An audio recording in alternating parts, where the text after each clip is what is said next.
Welcome back. I know it's been a little while, been a few days. This grad school stuff is no joke. I'm in an accelerated program, so and then just dealing with life, financial aid, bills on bills on bills. It's a lot going on. But I wouldn't miss y'all for nothing. Pelicans Daily, presented by Fan Arch. I'm your host, Dylan Bruton. Make sure to like, to share, and to subscribe. Because you know what they say, support is for free. Tell a friend, tell a friend. If they love the Pelicans as much as us, then they need to be here with us. For us, by us. You feel me? We're the FUBU. But yeah. So, bad news. Gotta get it out the way first, though.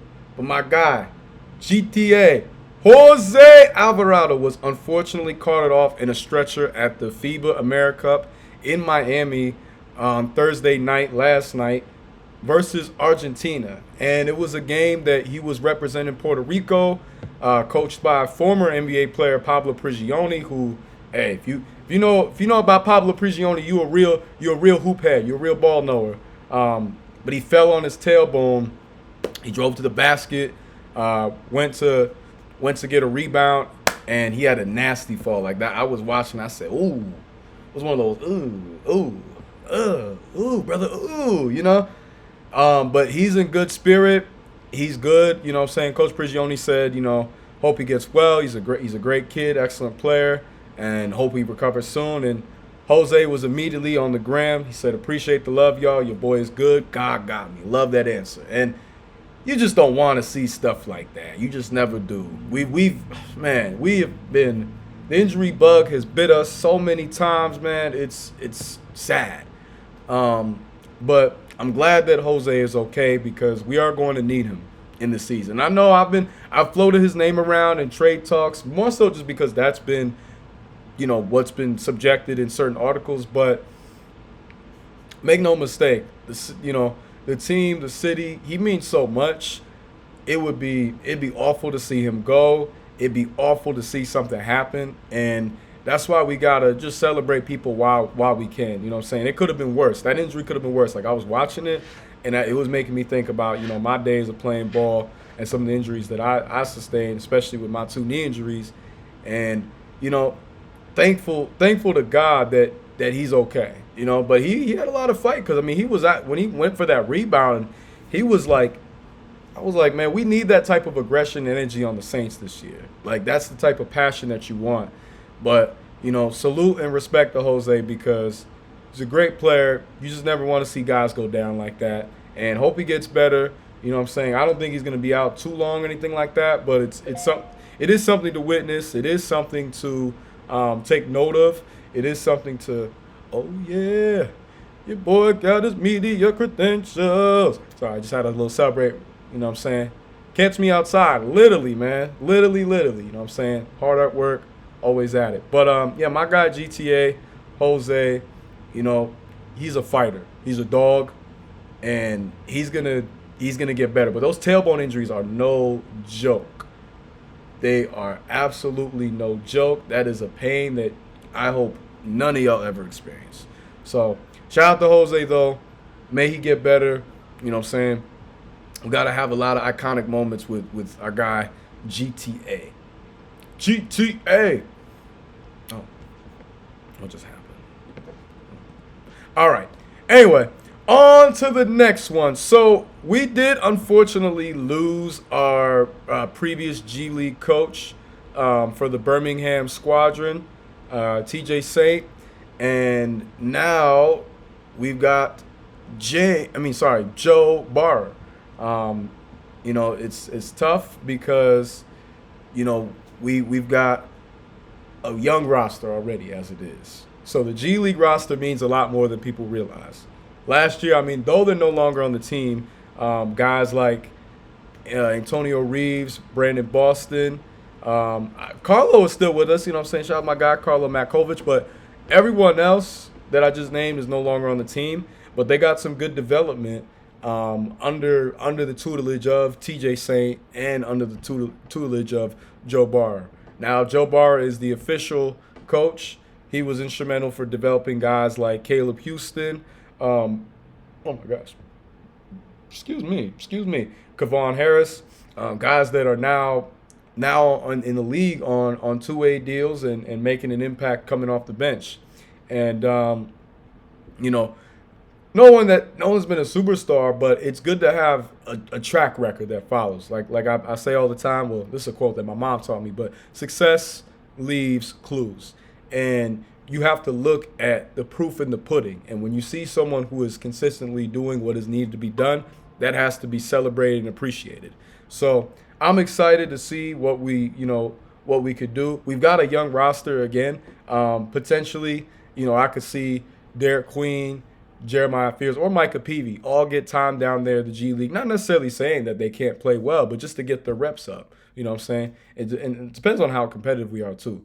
So I think that was a good move. You get someone who already was in-house. He was the assistant. Now he's the head coach. And now it's his opportunity to really shine and show out. So I think we've got a bright future ahead of us with our development as a whole. I think that there's culturally been a shift and a change. And as long as we keep doing that, we are going to be good. We are going to be set. Not saying there's not going to be anything to worry about, but we are going to be in a better predicament moving forth. But speaking about moving forth, what do we need to do to outperform the projections for this upcoming season?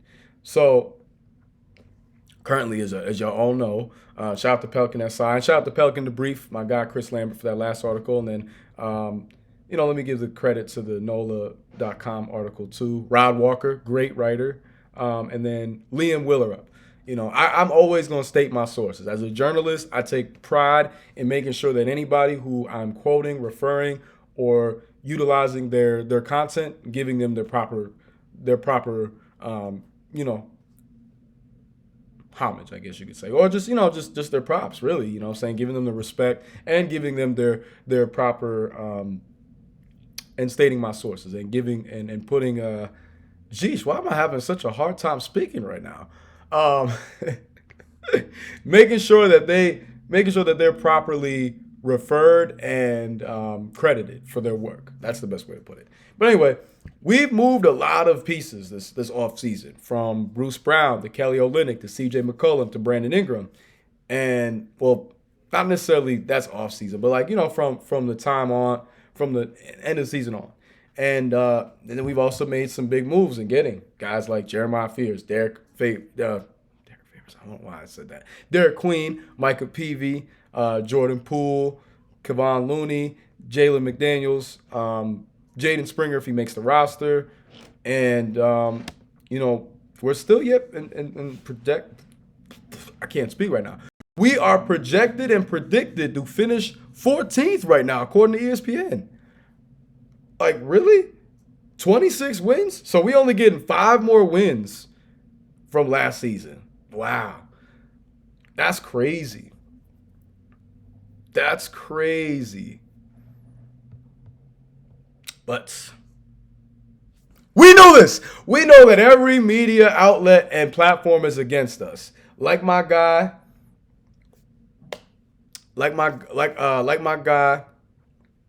Great be saying, everybody wants our players, and yet everyone thinks that we stink. How does that work? How does that work?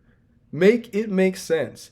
How is it that all y'all want our players, and then all of y'all thinking that we're not good, we don't have a squad, and I mean not y'all, but I'm just saying the media. Like, it don't make all-time great. That's my guy, all-time great. It don't make sense. Like, again, like all-time great said, everyone wants our players. Every day it's a new article about Zion and trade talk. Trey Murphy III. Now there's ones coming out about Eve. It's only going to be a matter of time before you see that with Jeremiah Fears and Derek Queen. I mean, everyone wants our players, and yet we suck. And yet we're the worst team, and we're projected first overall, and all this other BS. They just don't see the vision. Y'all gonna laugh at this. I was there's a sports radio cohort thing that I'm joining, and someone expressed in the room that they were a Pelicans fan, and there was a guy next to him there was a guy nearby that was like, oh, they're not gonna be good. And I didn't want to chime in too much. I didn't want to intrude, but I was just like, Now you sleeping, man. It's a squad. It's a roster. It's some dogs. I didn't do it all like that, but I did say all that like in sync. So, you know, let the world find out. Let the world catch up to what we already know about this team. This team is one talented team, and Pelicans, SI Liam, he believes so too, and he said it comes down to three key factors. Number one, we all know this one, Zion. Now the joy of my world is in Zion. Shout out to Lauryn Hill, L Boogie. And shout out to my guy Zion Lateef Williamson. It all comes down to him. This team is only going to be as good as Zion. He's got to be healthy and playing at an all NBA level. He's got to be the dominant force that we know him to be. 27, 7-5 when healthy, which per 36 is like 31, 7 and 9 or something like that. Yeah, I think Christopher Church, I think he put that stat up there. So if we get in that level of impact, it's over. Need at least more than 60 games. At least. Because Zion himself has only played in 214 regular season games, which is the lowest aside from guys that flamed out the league pretty quick, like Jarrett Culver and Romeo Langford. Both guys who I remember watching them come up, especially Romeo Langford. He was a dog in high school. His hoop mixtape was filthy. I thought he was going to be nice. I was impressed with what I saw him in Indiana. Jarrett Culver, I was a little bit up and down on. He, to me, always struck as like a complimentary piece, and I feel like he got drafted a little bit higher than what he was supposed to be just because he was like the most prominent player from Texas Tech when they made that run. But Zion, you know what I'm saying? Zion, we know what he's capable of. We know what he's able to do. He's got the best scoring percentage of his class, like points per game wise, and he's second in shares among lottery selections. And we know who he is as a player, right? He was averaging 25, 7, and 6 after the All-Star break with a shooting percentage of 62%. And for the year, he put up 27, 7, and 5. Like, I'm going to keep saying that. In under 30 minutes a game, like, do you know how hard that is? Do you know how difficult that is? That is not a walk in the park. That is not an easy feat. But Zion, it all comes down to Zion. Zion is the most important player on our team and for us to have any type of success. Another factor, Trey Murphy III, my guy, who, again, is in a trade article every other day, it seems. Every other team is talking about they want Trey Murphy. They see what he's able to do. And it's got his development. He has to keep ascending. It was great that he put up the numbers that he did last year, averaging 21 a game. We need more. Like, how about them Cowboys, by the way? That was hilarious. Dallas is going Dallas. Jerry Jones, keep him forever. Okay, I said my piece on that. But, it's like that video of Michael Irvin. We like, we want more. We need more. We want more from Trey Murphy. And this article suggested that he gets more shots up a game. I am in full support. I'm totally with that. He's earned that. He has. So as long as Trey Murphy is playing at an all-star level, even if he doesn't get an all-star nod, that is going to do wonders for this team. We're going to be something. We're going to make it. We're the Jada Kiss and Styles P. But I'm hyped and I'm optimistic. I think this team is going to do something special as long as everyone is healthy. We've got the personnel to make something happen. The last factor, the second most important person on this roster, Coach Willie Green. He's got to get it all the way together at the same level he had in 2020, 2023, 2025, 2024. Yeah. I was like, wait, I got my season wrong. But it all goes out to him starting out the season well as a coach. In his first 10 games in his career, he has been consistently an unsuccessful coach in generating wins. 32.5% win percentage, never starting better than 5-5. We don't have the easiest schedule. We play some very talented teams early on. We play the defending champs early on in our first 10 games. But momentum, it's all about your momentum. When you start well, you're likely to finish well. So if we get off on a good we get off on a good foot and we're able to be consistent with that and build upon that, our foundation is going to be stable. It's going to be able to be immovable, and that is the goal. We were one of the worst offensive teams last year and one of the worst defensive teams. We did not have a good year last year.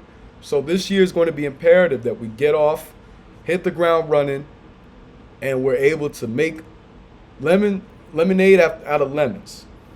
We got the personnel and roster to do it, but we got to start off strong. Because if we don't, we're going to be playing catch-up. Not saying it's impossible, but with this team and with the Western Conference is starting to really get strong. The defending champs are there. Clippers are there. Nuggets are there. Lakers are still there. Timberwolves are there. Mavs, don't sleep on them. Rockets got strong in this offseason. The Spurs are probably the best sleeper team in the league. So it's time, Coach Green. It's time. And if you can't do it, somebody else will. But it is time. It is time. All right. Last part. And I really appreciate y'all for going all out and responding, because I won't be able to respond to all of these comments in this video. But I appreciate y'all. Truly. T5 the Great. Missy's young and still developing with a high ceiling. Plus, he can stay healthy. Pass on that trade. Mitch can't stay healthy. That's how I feel too, T. You know what I'm saying? I like Mitchell Robinson as a player. Again, me and him are the same exact high school graduating class, so I knew of him coming up. But Eve has a higher ceiling. He's able to do more things on the offensive end, and he showed he could stay healthy. Mitch Robinson would be a lot better as a center if he could stay healthy, but that's the end all. That's the story of his career. David Weimer, 8244. I do agree that Missy is not untouchable, and being a draft pick from Griffin, Dumars, and Weaver are not tied to. Oh, okay. Given that he was draft pick from Griffin, yeah. Dumars and Weaver are not tied to. I don't see Robinson as the target because of his injury history and salary. He would fit into a trade exception, but would put us into the tax, and we know ownership isn't paying the tax anytime soon. That's facts on both. It would just be too much. It's not worth all the trouble. It's not worth it at all. We need to be able to be more. We need to be able to manage our finances and budget better. I read the Bleacher Report article, and it gives a good perspective. Long term, there's hope for this team, regardless of Zion, with Fierce, Queen, Trey, and Herb. Can't forget my guy Herb Jones. Me and Chris were talking about Herb Jones yesterday. He said his girlfriend got him a Herb Jones jersey. I was like, dang, I need to get like you. In both ways, I'm playing. I ain't rushing on the girlfriend thing, but hey, any ladies, the quickest way to a man's heart is a nice Pelicans. All right, I'm just talking to talk. But I mean, not gonna lie, ladies. Hey, I'll give you my. I like my jerseys. I wear them like the rappers growing up, so I wear them in a large or XL. You want to get me a Zion or a Herb or a Jeremiah Fears jersey? I mean, any Pelicans jersey would work, but I'd be quite happy. But yes, we do have a very nice young core, and there is a lot of hope. He said for the 27th pick, we own the Bucks. For the 2027 pick, we own the Bucks pick, and we'll send Atlanta the worst of ours, and the Bucks if both fall out the top four. If both are top four, we keep both. And there's nothing's impossible. We don't know. I mean, both teams did have good off seasons. I'm not gonna lie. The Bucks had a really good off season, and so did the Hawks. But anything is possible. We might be able to luck our way back in. I'm not feeling so like, oh my gosh, remiss. I was talking about it with a good colleague of mine, and yesterday, and we talked about the fact that look, this is a talented draft coming up, but it's not as talented as this one in terms of depth, in terms of bulk of talent. So that's why I don't feel bad about us losing that first round pick. Yes, it was crazy. I'm not going to sit and deny, but it wasn't the end of the world. God else, I truly hope we don't do that for Missy. He is young, raw for sure, but I think if we trade for Mitch, we just lose the center. Bro stay getting hurt. Ain't nothing against Mitch. Bro went to my high school. I just truly value Missy. Bro overplayed his role and did way better than what we were expecting. Oh, that's dope. That's dope. I be forgetting he's from Louisiana as well. But nah, I agree though. Like, I love Mitch. I think he's a great center. He's very talented when healthy. He's one of the best rim protecting and rebounding centers in the game. But health-wise, he's not reliable. He's not someone that you can really trust to become a consistent starter. He's got too many injuries all the time. And Missy has a high ceiling, a very high ceiling. Way higher than people are giving credit for.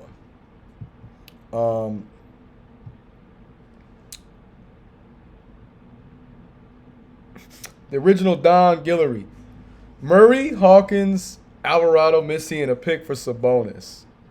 Hey, Don, I'm going to say this. Much love to you, but I like Sabonis. I think he's very versatile and talented. He would fit well, but that's a lot to give up, man. That's a lot to give up. Plus, you know what I'm saying, I didn't even mention DeJounte, but like DeJounte, he got to get healthy.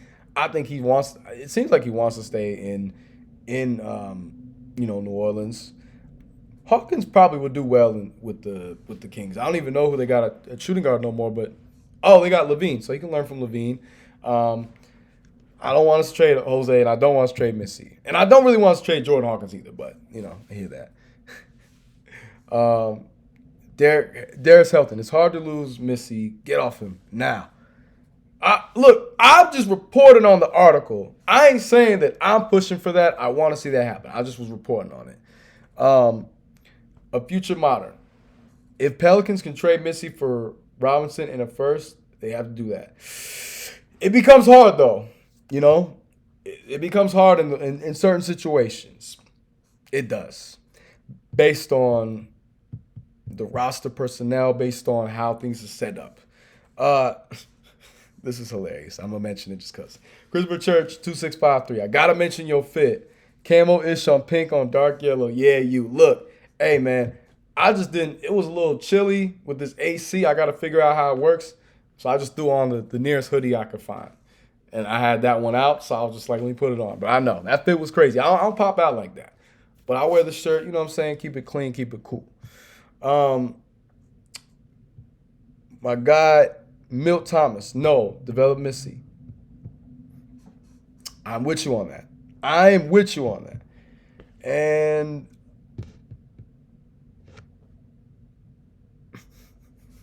Christopher Church, 2653. We drafted Kobe. LOL. Yeah. And he didn't get to play with us. Oh. Didn't get to play with us. Lottie Divac, shout out. Traded on the draft night. We also didn't want to play for the Hornets, so it is what it is. But anyway, that's going to be it with this video. I got a lot of stuff to do and take care of, but don't worry, don't fret. You're going to see this face. You're going to hear this voice. You're going to feel this energy. You're going to feel this passion. Always and forever. Word to Heat Wave. But that's going to do it for this video. Make sure to like, to share, to subscribe. Show some love. It don't cost nothing to show a little love. This ain't love don't cost a thing. We don't pay for dates. Well, not like that. You know what I mean? We don't pay for support. It's all genuine. It's off the muscles, off the strength. But y'all have a great rest of your day. Like, share, subscribe. Tell a friend. And, stay tuned for more. I'm going to be active, and this is the place to be, delivering the Pelicans news daily, okay? All right, y'all. Have a great rest of your day. Have a great weekend, especially. Stay safe. Enjoy some college football with some crazy games yesterday. So, a lot to look forward to, and a lot to look forward to with this. But y'all have a great one. Ciao.